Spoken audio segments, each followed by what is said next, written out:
শান্তি থাকবে, নিরাপত্তা থাকবে, অধিকার ফিরে পাবে, ন্যায় বিচার পাবে, জুলুম থাকবে না, অন্যায় থাকবে না।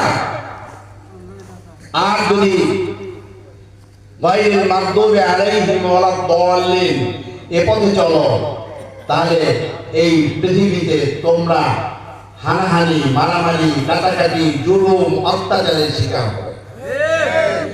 এবং সিরাতাল মুস্তাকিমের পথে চলো, তোমরা যদি এই পৃথিবী থেকে ছেড়ে চলে যাবে আখিরাতে অনন্ত জীবনে, সেখানে গিয়ে তোমরা প্রাপ্ত হবে আল্লাহর রিজামন্দি এবং জান্নাত। আর যদি ওই গোমরাহির পথে চলো, তাহলে এই জীবন যখন ছেড়ে চলে যাবে তখন তোমরা কি পাবে? জাহান্নাম। কি পাবে? জাহান্নাম। তো আমরা কি জান্নাতে যাবো না জাহান্নামে যাবো? আমরা জান্নাতে যেতে চাই। তাহলে জান্নাত আমার বাড়ি, জান্নাত আমার ঘর, তাই না? আচ্ছা, আপনার বাবা, সরাসরি বাবা আর মায়ের যে বাড়িটা, ওইটা অধিকার আছে না আপনার? বাবা মা না থাকলে ওটা কার? আপনার না? আপনার। আপনার অরিজিনাল মা বাবাকে জানেন? আদম হাওয়া।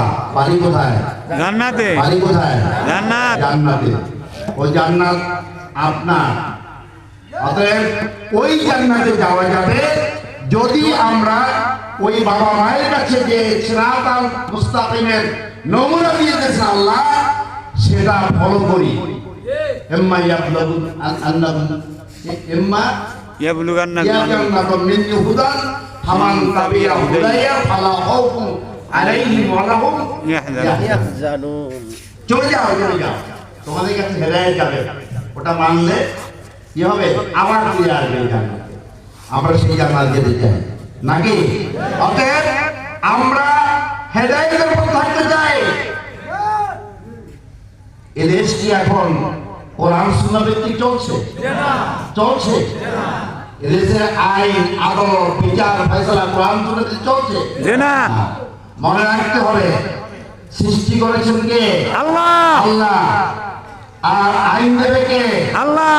ইনিল হুকমু ইল্লা লিল্লাহ, আমা আতাউ লিল্লাহি। হুকুম যাবে কার? আল্লাহ। যতদিন পর্যন্ত এই পৃথিবী আল্লাহর হুকুমে পরিচালিত আমরা না করব, ততদিন পর্যন্ত শুধু শান্তি শান্তি জিকির করতে পারবো, শান্তি খুঁজে পাবো না। ইনসাফ প্রতিষ্ঠা হবে না, ন্যায় বিচার হবে না। অতএব জামাত ইসলামের একটি